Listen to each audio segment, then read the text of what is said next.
বিজলি বাংলা চ্যানেলে আপনারা যদি নতুন হয়ে থাকেন তাহলে সাবস্ক্রাইব করতে ভুলবেন না। এই গল্পটা যদি আপনাদের ভালো লাগে তাহলে সাবস্ক্রাইব করে দেবেন আর করে আমাদের পাশে থাকবেন।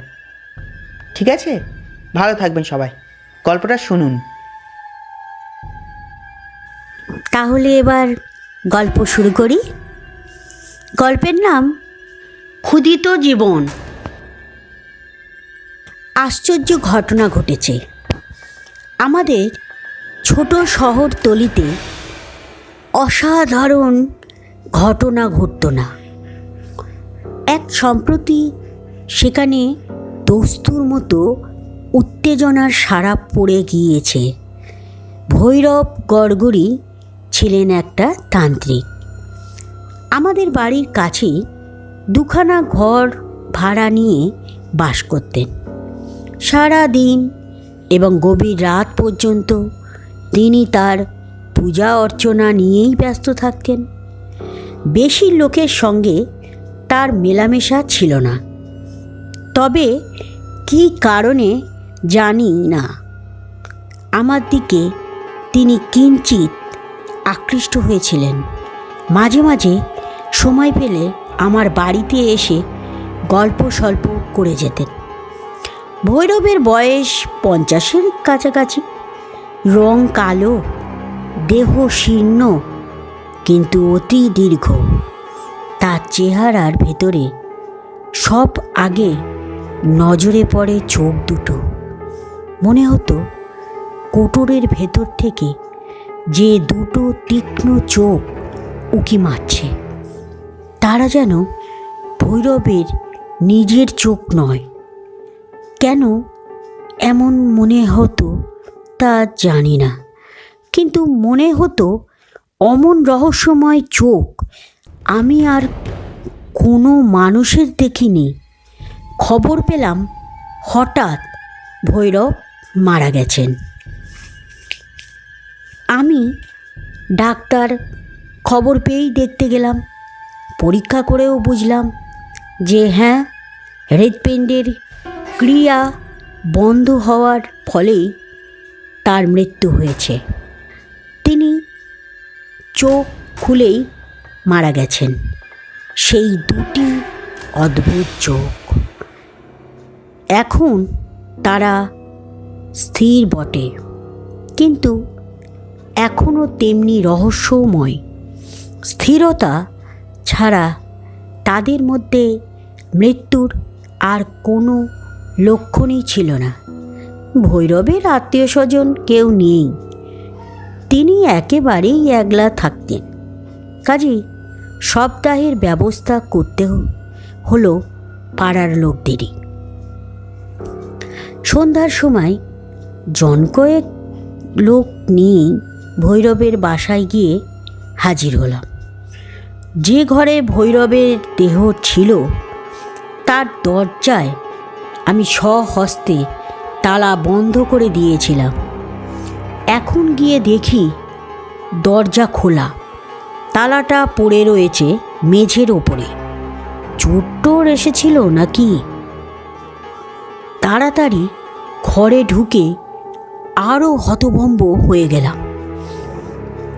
এই একটু আগে আমি নিজে চৌকির ওপরে যে মৃতদেহটা পরীক্ষা করে গিয়েছি সেটা আর সেখানে নেই। ঘরে বাইরে চারদিকে অনেক খোঁজাখুঁজি করা হলো, মরা পাওয়া গেল না। মরা নিজে বেঁচে উঠে ভেতর থেকে বাইরে তালা খুলে বেরিয়ে যায়নি? তবে কেউ লাশ চুরি করেছে? এও কি সম্ভব?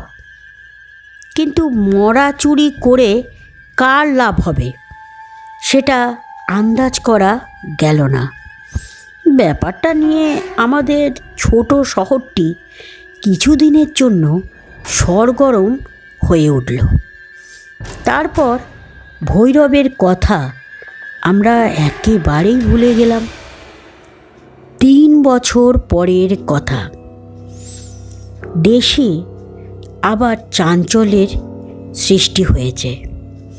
নানা লোকের হাঁস মুরগি ছাগল, বিড়াল, কুকুর, এমনকি গরু, মোষ পর্যন্ত চুরি যেতে লাগলো। পুলিশে খবর দিয়েও কোনো কিনারা হলো না। কারা চুরি করে এবং এত জন্তু জানোয়ার লুকিয়েই বা রাখে কোথায়, কেউ তা আবিষ্কার করতে পারল না।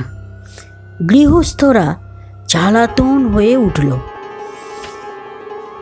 গরু, মোষ প্রভৃতি যেন মূল্যবান জন্তু, কিন্তু বিড়াল ও দেশি কুকুরও যে অদৃশ্য হচ্ছে, এই বা কীরকম রহস্য? বিড়াল কুকুর নিয়ে চোর কী করবে? অনেক মাথা খাটিয়েও এই অদ্ভুত নির্বুদ্ধিতার অর্থ বুঝতে পারলাম না। সেদিন একটু বেশি রাত পর্যন্ত বসে বই পড়ছিলাম। বাইরে ক্ষীণ চাঁদের অস্পষ্ট আলো। বাগান থেকে শোনা যাচ্ছে একটা বিড়ালের ম্যাও ম্যাও ডাক। খানিক পরে বিড়ালটা হঠাৎ খুব জোরে আর্তনাদ করেই একেবারে চুপ মেরে গেল। চোরের উৎপাতে মনটা সন্দিগ্ধ হয়েই ছিল। কোথাও ছায়া নড়লেই চোর দেখি। বিড়ালটার তীব্র চিৎকারে চমকে বাইরের দিকে তাকিয়ে মনে হলো একটা মূর্তি দৌড়ে ঝুপসি বট গাছটার তলায় গিয়ে অন্ধকারে দিল গা ঢাকা। ওই কি চোর? নইলে পালাবে কেন? তাড়াতাড়ি ঘরের কোণ থেকে একগাছা লাঠি তুলে নিয়ে আমিও বেরিয়ে বট গাছের দিকে ছুটে গেলাম। এতদিন পরে বোধহয় চোরকে হাতে পেয়েছি। বট গাছের তলায় ঘুটঘুটে অন্ধকার। এক জায়গায় কি যেন চকচক করছে। চোরের চোখ নাকি? হাঁকলাম, কে তুমি? সাড়া নেই। কিন্তু চোখই হোক আর যাই হোক, আরও বেশি চকচক করে উঠল। লাঠিগাছা বাগিয়ে ধরে সাবধানে এগোতে লাগলাম। তক্ষুনি শুনলাম হিংস্র বন্য জন্তুর মতন কণ্ঠে কার একটা ক্রুদ্ধ গর্জন। কে বলে উঠল, আর এগিয়েও না ডাক্তার, শিগগির চলে যাও। আমায় চেনে দেখছি। আবার জিজ্ঞাসা করলাম, কে তুমি? আমি ক্ষুধার্ত, আমার অন্য পরিচয় নেই।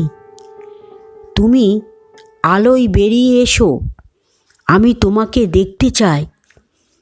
আমাকে দেখবার চেষ্টা করো না, আমি হচ্ছি সাক্ষাৎ মৃত্যু। পালিয়ে যাও ডাক্তার, পালিয়ে যাও। আর শোনো, রাত্রে আর কখনো বাইরে বেরিও না, ভয় পাবে, বিপদে পড়বে। আবার ভয় দেখানো হচ্ছে? দাঁড়াও, তোমার চালাকি বার করছি। আমার উচ্চ চিৎকারে চারিধার থেকে লোক ছুটে এলো। সকলেরই মুখে এক প্রশ্ন, ব্যাপারটা কি? চোর ধরেছি, ওইখানে লুকিয়ে আছে। সকলে চারদিক থেকে গাছটাকে ঘিরে ফেলল। আলো এলো, কিন্তু গাছের তলায় কেউ নেই। কেবল দূর থেকে ভেসে এলো বিকট ও সুদীর্ঘ অট্টহাসির শব্দ। সে হাসিও যেন ক্ষুধার্ত, শুনে শিউরে উঠতে হয়। কে এই লোক? চোর না আর কেউ? ও যা বলল তার অর্থই বা কী? ও ক্ষুধার্ত বলে আত্মপরিচয় দিল কেন? আমাকে রাত্রে পথে বেরোতে মানা করলই বা কেন? এমনই নানান প্রশ্ন মনের ভেতর ঘুরে বেড়াতে লাগলো। আবার সব নতুন কাণ্ড। জন্তু চুরি বন্ধ হলো না, তার উপরে মানুষও অদৃশ্য হতে লাগলো। 1 মাসের মধ্যে 5 জন মানুষ অদৃশ্য হয়েছে। প্রত্যেক ক্ষেত্রেই তারা রাত্রে বাইরে বেরিয়ে আর বাড়িতে আসেনি। বলেছি, আমাদের ছোট শহরে অসাধারণ ঘটনা ঘটে না। এই নতুন কাণ্ডের জন্যে দিকে দিকে জাগল বিষম বিস্ময় ও ভীষণ আতঙ্কের সারা। শহরের পথে পথে সারা রাত ঘুরে বেড়াতে লাগলো দলে দলে পাহারাওয়ালা। সন্ধ্যা হলেই গৃহস্থরা বাড়ির দরজা বন্ধ করে বসে থাকে। দলে ভারী না হলে কেউ আর পথে পা বাড়াতে ভরসা করে না। সূর্য অস্ত গেলেই সব দোকানে তালা পড়ে। অবশেষে একদিন একটা অদৃশ্য মানুষের মৃতদেহের খানিকটা পাওয়া গেল। তার দেহের ওপরের অংশটা শেয়াল বা অন্য কোনো জানোয়ার খেয়ে গেছে। কেমন করে সে মারা পড়ল তা কেউ আন্দাজ করতে পারল না। তাহলে যারা অদৃশ্য হয়েছে তাদের সবাই মারা পড়েছে হত্যাকারীরই হাতে। কিন্তু অমন অকারণ নরহত্যার হেতু কি? যাদের পাওয়া যাচ্ছে না তাদের প্রত্যেকেরই নিম্ন শ্রেণীর গরিব লোক। টাকার লোভে কেউ তাদের খুন করেনি। তাদের শত্রু আছে এমন প্রমাণও পাওয়া গেল না। কে এই মহানির্দয় খুনি যে কেবল হত্যার আনন্দে হত্যা করে? ডাক্তার মানুষ, রাত্রে প্রায় আমাকে রোগী দেখতে যেতে হয়। তবে বেশি দূরে যেতে হলে সঙ্গে আজকাল লোক নেই। আজ বাড়ির কাছেই একটা কলেরা রোগীকে দেখতে যেতে হলো। বেশি দূর নয়, মিনিট 7-8 পথ। একলাই ফিরছি, চাঁদনি রাত। এতক্ষণ চারিধার ধপধপ করছিল, কিন্তু হঠাৎ মেঘ এসে গ্রাস করল চাঁদকে। বাতাসের জোর ক্রমেই বাড়ছে। বৃষ্টি আসতে আর দেরি নেই। তাড়াতাড়ি পা চালিয়ে দিলাম। হাতে নিলাম টর্চ। এমন অন্ধকার হবে জানলে একলা আসতাম না। ভালোই ভালোই বাড়ি ফিরতে পারলেই বাঁচি। পথ একেবারেই নির্জন। মফস্বলের এই শহরে চাঁদনি রাতে পথে আলো দেওয়ার ব্যবস্থা নেই। মাঝে মাঝে টর্চ জ্বালতে হচ্ছে। পথ একটা ছোট মাঠে গিয়ে পড়েছে। ওই মাঠ পেরোলেই আমাদের পাড়া। মাঠের মাঝখানে একটা পুকুর, তার পাড়ে গোটা কয়েক গাছ। সেইখানে এসেই মনটা ছ্যাঁত ছ্যাঁত করতে লাগলো। মনে পড়ল অজানা হত্যাকারীর কথা। গাছের ডালপাতায় বাতাসের শব্দ শুনেও চমকে চমকে উঠতে লাগলাম। আমি বরাবরই লক্ষ্য করে দেখেছি, রাত্রে খোলা জায়গায় ভয়টাই লাগে না। কিন্তু যেখানে থাকে জঙ্গল বা গাছপালা, রাত্রির বিভীষিকা যেন সেইখানে গিয়ে বাসা বাঁধে। গাছে গাছে শোনা যায় যেন অশরীরীদের কানাকানি। আধারে আবছায়ায় চলতে থাকে যেন ইহলোকের বিরুদ্ধে পরলোকের ষড়যন্ত্র। মেঘলা রাত, অন্ধ পৃথিবী, জনশূন্য মাঠ।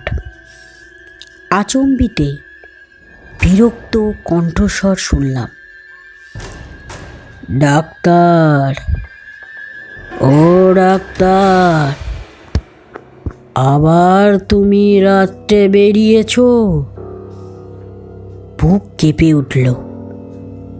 মুখে বললাম, কে কে তুমি?